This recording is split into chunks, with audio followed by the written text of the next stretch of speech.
Lalu apakah di dalam agama kita tidak ada pawang hujan? Ya tentu ada. Pawang hujan itu kan sebutan untuk orang yang dianggap itu bisa menghalau hujan. Nah, mengenai caranya ya silahkan kita kembalikan kepada personal masing-masing. Kalau caranya tidak sesuai dengan agama kita, ya sudah, itu urusan mereka. Karena kalau secara umum kita bilang pawang hujan itu syirik, ada kok orang-orang soleh ketika dimintai dia, Pak ini bisa enggak supaya jangan hujan, dia berdoa, dia mohon kepada Allah Subhanahu wa Ta'ala dengan doa-doa ini. Persatuan pawang hujan Lombok atau persatuan pawang hujan Nusantara, supaya apa? Supaya bersama-sama terangkat derajatnya para pawang hujan ini. Membuka wawasan agar tidak cepat menyimpulkan, mengungkap tabir agar tidak sempit dalam berpikir, mengambil pelajaran dan hikmah dari setiap kejadian agar bertindak tepat dan tidak tersesat. Assalamualaikum warahmatullahi wabarakatuh. Para penikmat jalan tengah di mana saja berada, alhamdulillah kembali jumpa bersama saya di sini dalam program Sudut Pandang. Di mana pada program Sudut Pandang kali ini kita akan membahas beberapa isu-isu hangat yang saat ini berkembang di negara kita. Walaupun agak terlambat sebenarnya ini, tetapi saya rasa para penikmat jalan tengah butuh pandangan atau pendapat jalan tengah mengenai isu-isu yang berkembang saat ini di negara kita. Yang pertama, mulai dari pawang hujan. Pawang hujan ada yang mengatakan itu syirik. Siapa yang bilang pawang hujan itu syirik? Anda ada acara tablik akbar di lapangan, atau Anda ada acara resepsi pernikahan. Tiba-tiba menurut perkiraan BMKG atau kita lihat situasi waktu itu mendung dan akan turun hujan. Maka apa yang kita lakukan? Kita minta sama Allah Subhanahu wa Ta'ala, ya Allah, mudah-mudahan tidak turun hujan. Apakah ini syirik? Tentu tidak. Silakanlah masing-masing kita menilai. Nah, adapun terkait dengan tata caranya, maka kita kembalikan kepada masing-masing personal. Kalau ada mungkin yang caranya menghalau hujan, atau yang kita sebut dengan pawang hujan, ada caranya yang menurut kita tidak sesuai dengan apa yang diajarkan dalam agama kita, tidak sesuai dengan syariat Islam, ya sudah, itu urusan mereka. Tak terkecuali apa yang terjadi di Mandalika. Nah, ini awalnya sih pawang hujan itu tidak terlalu keren ya. Malah di beberapa tempat saya lihat, mohon maaf, orang yang profesinya atau orang yang biasa dikatakan sebagai pawang hujan itu orangnya itu, mohon maaf, cenderung agak tidak terurus itu kebersihannya. Tapi dengan kejadian kemarin di Mandalika itu, wah, dunia sekarang membicarakan pawang hujan. Lalu apakah di dalam agama kita tidak ada pawang hujan? Ya tentu ada. Pawang hujan itu kan sebutan untuk orang yang dianggap itu bisa menghalau hujan. Nah, mengenai caranya ya silahkan kita kembalikan kepada personal masing-masing. Kalau caranya tidak sesuai dengan agama kita, ya sudah, itu urusan mereka. Karena kalau secara umum kita bilang pawang hujan itu syirik, ada kok orang-orang soleh ketika dimintai dia, Pak ini bisa enggak supaya jangan hujan, dia berdoa, dia mohon kepada Allah Subhanahu wa Ta'ala dengan doa-doa yang mungkin dia diajarkan. Sehingga janganlah kita terlalu mempermasalahkan tentang pawang hujan ini. Kemudian yang selanjutnya, dengan adanya kejadian pawang hujan di Mandalika itu memang banyak sekali dampaknya.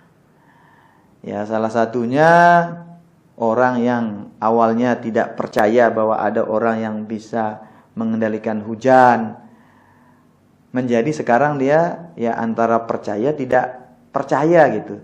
Karena ada seorang yang public figure sebelum si pawang hujan Mandalika ini terkenal, dia itu mengolok-olok pawang hujan, mengolok-olok BMKG. Tetapi setelah si pawang hujan ini jadi viral, diundang juga dia ke podcastnya gitu. Dan alhamdulillah jadi trending juga. Karena memang si pawang hujan sekarang lagi trending. Dan bagi Anda pawang hujan lainnya, seharusnya Anda manfaatkan momentum ini. Jangan sampai hanya si Rara saja yang terkenal dengan kasus pawang hujan di Mandalika ini. Seharusnya Anda ini, para pawang hujan ini, bila perlu bikin konsorsium, bikin persatuan pawang hujan Lombok atau persatuan pawang hujan Nusantara, supaya apa? Supaya bersama-sama terangkat derajatnya para pawang hujan ini. Nah, kemudian selanjutnya jauh sebelum pawang hujan, terkait dengan pergantian logo halal.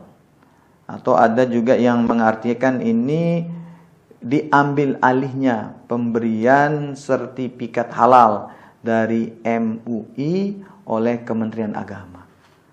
Kalau saya sih memandangnya, saya ini tidak bukan mau mendukung Kementerian Agama, atau saya tidak setuju dengan beberapa pendapat orang-orang yang menggugat atau tidak setuju dengan logo halal ini. Dia bilang itu terlalu Jawa sentris, dia mirip wayang dan segala macam.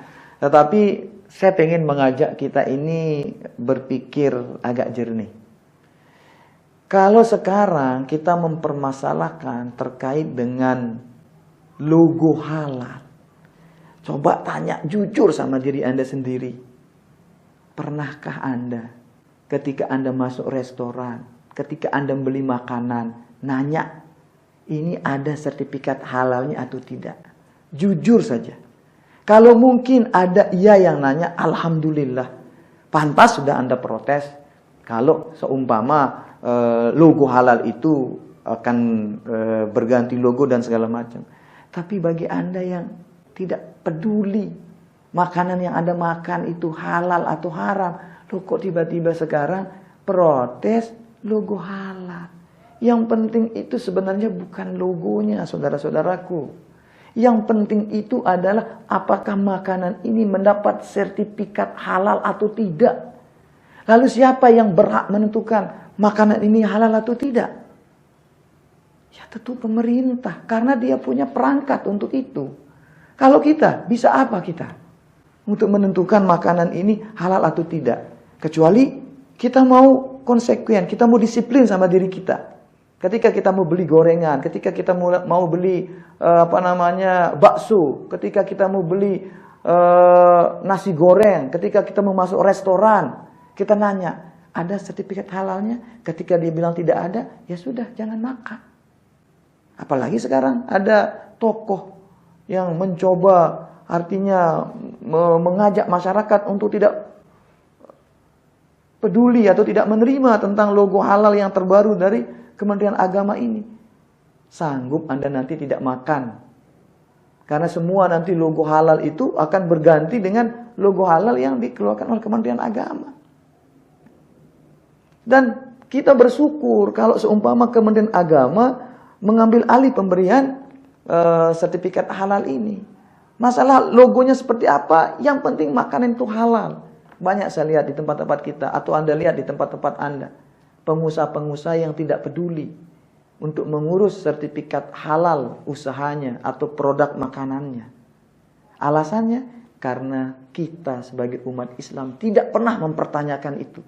Kalau kita peduli, insya Allah semua pengusaha akan peduli untuk mengurus sertifikat halalnya. Dan ketika mereka tidak mau mengurus itu, kalau kita semua serahkan ke MUI, mampu apa MUI untuk ngecek satu persatu? Tapi kalau Kementerian Agama yang mengambil alih itu, walaupun itu memang tupoksi mereka, ketika ada yang tidak peduli ngurus sertifikat halal, Kementerian Agama punya perangkat sampai bawah, dia punya penyuluh-penyuluh di tingkat-tingkat lingkungan. Nanti dia yang menugaskan. Periksa mana restoran, mana tempat makan yang tidak atau belum memiliki sertifikat halal. Dan kita mulai belajar untuk peduli kepada kehalalan makanan atau minuman. Masih banyak di tempat kita ini, masih banyak. Mumpung ini Ramadan. Supaya apa? Supaya pengusaha-pengusaha mau mengurus sertifikat halal. Dan mohon maaf, jangan hanya tulisannya halal. Banyak sekarang juga saya lihat halal, 100% halal. Siapa yang bilang? Kalau yang bilang 100% halal adalah orang yang punya, belum tentu dia halal. Kecuali kalau di daerah-daerah kita. Ada misal ini dagang bakwan di tempat kita. Kita tahu orangnya. Walaupun dia tidak punya sertifikat halal yang resmi, dirinya sudah cukup jadi jaminan halal. Ada tetangga kita, dia jual nasi. Masa sekedar jual nasi mau urus sertifikat halal? Yang mungkin bagi mereka nanti keuntungannya cuman sekian puluh ribu, ngurus sertifikat halalnya lebih mahal lagi dari keuntungannya. Dan insya Allah kalau nanti Kementerian Agama yang urus ini, mungkin bisa dikasih gratis. Yang penting Anda mau ngurus sertifikat halal produk Anda. Ini sebagai jaminan. Belum lagi kalau kita berbicara di komunitas. Kalau di komunitas itu adalah beragama Islam, kalau ada restoran, kalau ada orang jualan, walaupun tidak ada sertifikat halalnya, kadang-kadang orang tidak peduli, asal beli saja. Karena apa? Komunitas tempat dijualnya produk itulah jadi jaminan menurut mereka. Padahal belum tentu dia halal. Itulah sebabnya pas sekali lah kalau terkait dengan halal ini diambil alih oleh pemerintah. Karena mereka punya perangkat untuk menegakkan itu. Kalau kita kembali kepada kita percaya tidak percaya, ya siapa yang bisa kita percaya kalau kita selalu mengedepankan rasa curiga. Di MUI pun kalau MUI mengatakan atau memberikan dia logo halal, ada batasannya. Setelah itu tidak diurus sama yang punya, tetap tercantum logo halalnya. Siapa yang tanggung jawab? Dia ngurus halal cuma sekali. Atau mungkin ada orang-orang yang mohon maaf, dia sengaja menempel logo halal padahal dia belum mendapatkan logo halal dari MUI. Siapa yang ngecek? Siapa yang memastikan bahwa logo halal yang ditempel itu resmi atau tidak? Nah, sehingga mari kita berpikir jernih. Intinya bukan kepada logo halal bentuknya kayak apa. Intinya bukan kepada sertifikat halalnya ada atau tidak, tetapi kepedulian kita. Mau enggak kita kalau orang tidak punya sertifikat halal, jangan beli sama dia. Itu juga sebagai pelajaran bagi mereka. Kemudian selanjutnya, beberapa minggu ini juga sedang hangat isunya terkait dengan Crazy Rich. Ya, ada disebut namanya Indra Ken, ada namanya Doni Salamanan, yang ternyata katanya dia menipu. Kalau saya tidak membahas tentang apakah dia benar nipu atau tidak, tapi saya ingin mengingatkan kita tentang syair. Ada sebuah syair mengatakan, dakwal ikho ala roha kathiratun, dakwal ikho ala syadaidi nadhiratun. Mengaku saudara di waktu senang itu banyak sekali, tapi mengaku saudara di waktu susah jarang sekali. Dan kita mendapat pelajaran dari apa yang sekarang menimpa Indra Ken dan Doni Salamanan. Betapa tidak ketika mereka lagi jaya-jayanya, semua orang berlomba-lomba mengundang dia. Semua orang berlomba-lomba pingin bikin acara untuk dia.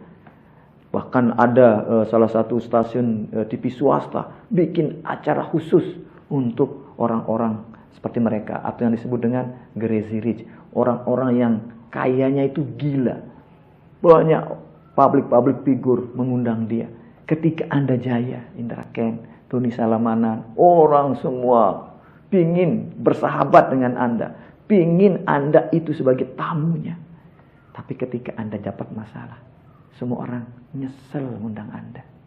Semua orang nyesel pernah mengenal Anda. Nah, inilah pelajaran bagi Anda dan bagi kita semua. Dan bagi Anda yang sering memanfaatkan orang. Bayangkan jika Anda di posisi mereka. Ketika Anda mendapatkan susah, lalu semua orang meninggalkan Anda. Ini pelajaran pertama. Kemudian pelajaran yang kedua. Ini memang membutuhkan sedikit pemikiran. Membutuhkan sedikit pemikiran. Maksud saya kenapa saya bilang membutuhkan sedikit pemikiran? Ada yang aneh di sini. Ketika dulu berjayanya Indra Kents, Doni Salmanan, semua orang ini berlomba-lomba mewawancarai dia, bagaimana dia membeli mobil-mobil mahal. Jangankan mobil ya, itu Doni Salmanan pernah saya baca beritanya beli es campur segelas 400 juta. Nah sekarang yang mungkin dibeli esnya juga nyesel esnya dibeli, karena yang 400 juta itu mungkin juga disita sama pemerintah. Ketika hartanya akan disita oleh pemerintah karena dilaporkan dia sekian puluh miliar beli mobil sport aja tidak mikir-mikir, dia malam-malam kalau lagi gabut tuh beli mobil sport harga miliaran. Itu kasihan orang-orang tidak punya uang.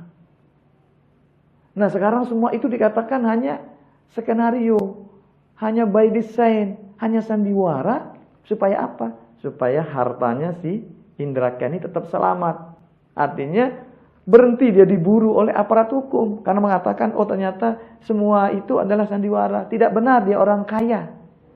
Sekarang semua orang-orang kaya yang bermasalah ini pingin dia dikatakan tidak benar-benar kaya. Pingin dia dikatakan bahwa kekayaannya itu hanya tipuan. Supaya apa? Supaya harta kekayaannya tidak disita. Nah ini juga menjadi PR bagi Anda, aparat hukum. Kalau memang benar itu sandiwara ya alhamdulillah. Tetapi kembali kayak tadi. Nih ada upaya dari orang-orang ini memang mempermainkan kita lah. Mempermainkan netizen, mempermainkan orang-orang yang senang gitu. Sehingga dituntut juga di sini kita ini jadi warga pengguna medsos, bagi netizen lah sebutannya ini, harus kita menjadi netizen yang cerdas. Nah kemudian selanjutnya kembali kita kepada corona ya, lagi-lagi corona. Memang beberapa netizen mengatakan berhentilah bahas corona ini. Tetapi ya setiap bulan Ramadan, setiap ada momen-momen yang menuntut kita untuk kumpul dan beramai-ramai itu, ya mau tidak mau kita harus bahas juga ini si corona ini. Karena terlepas dari kita percaya tidak percaya ya, bagi yang percaya silakan, bagi yang menerapkan protokol silakan. Tapi kita juga berharap orang-orang yang kurang setuju gitu dengan bagaimana kita memperlakukan corona ini juga dihargai. Karena dulu pernah saya punya konten ya, saya pernah wawancara dengan organisasi kemasjidan dan remaja masjid. Saya nanya sama dia, kalau sekarang kita dikasih tahu corona ini seperti ini gambarannya, sehingga kita menjadi begitu ketakutan, kita menjadi tidak berani kumpul, kita tidak berani berjamaah di masjid, bahkan ada sampai tidak berani Jumatan. Saya bilang, kira-kira nanti siapa yang ngasih tahu kita bahwa corona ini tidak ada, lalu kita akan normal kembali? Jawabannya waktu itu narasumber, ya presiden nanti yang ngasih tahu kita. Walaupun menurut saya saat itu kurang pas juga jawabannya. Karena yang seharusnya ngasih tahu kita di awal corona seperti ini, kita perlakuan dia seperti ini, adalah orang-orang yang memahami virus ini. Orang-orang yang paham tentang ilmu biologi, orang-orang yang paham tentang ilmu kimia, orang-orang yang paham tentang kesehatan. Dia yang sama kita dengarkan fatwanya. Begitupun ketika nanti corona ini sudah tidak ada.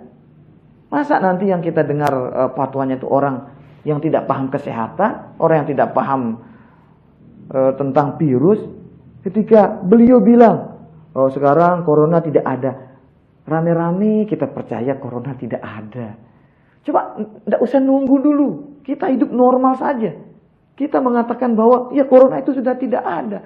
Karena kalau nunggu ada orang yang mengatakan corona itu sudah tidak ada atau corona itu masih ada, seharusnya orang yang paham virus, orang yang paham kesehatan, bukan orang yang tidak paham. Karena kita mau sholat di masjid, kita mau tarawih di masjid, disuruh tetap pakai masker, kita pakai masker. Emangnya kalau kita tidak pakai masker, kenapa? Emangnya kalau kita kumpul-kumpul, kenapa? Marilah kita berpikir sehat. Ini corona ini sudah membuat kita terpuruk. Corona ini sudah membuat perekonomian kita jadi hancur. Mari kita bangkit, kita munculkan semangat baru dengan kedatangan bulan suci Ramadan ini. Mari kita hidup normal. Kenapa kita lama-lama ini kayak kita wayang itu ya, kayak kita film tokoh kartun. Kita ini kayak tokoh kartun. Kemana nih sutradara, kemana produser, seperti apa sutradara produser ini akan memberikan peran kepada kita. Seperti apa dia akan membuat skenario di film ini, seolah-olah kita jadi seperti itu jadinya. Jadi saya ini bukan saya memprovokasi, tapi saya ingin melihat kita ini bangkit karena memang sebenarnya tidak ada lah virus yang seperti apa dia ini digambarkan. Ayo sekarang ketika orang perang, tidak ada orang bahas virus. Ketika orang demo, tidak ada orang bahas virus. Ketika orang konser, tidak ada orang bahas virus. Masa sekarang giliran kita mau beribadah, kita mau melakukan kebaikan-kebaikan, baru kita bahas masalah virus ini. Ayo, di mana negara yang awalnya mungkin dia takut dengan virus, sekarang mungkin dia sudah tidak peduli dengan yang namanya virus ini. Nah, itulah mungkin beberapa hal yang akan kami sampaikan di sudut pandang ini. Semoga bisa menjadi referensi dan memberikan pencerahan bagi kita semua. Subhanakallahumma bihamdik asyhadu an la ilaha illa anta astaghfiruka wa atubu ilaik. Hadanallahu yakum ila sabilil falah wal muwafiq liqawmit thoriq. Wassalamualaikum warahmatullahi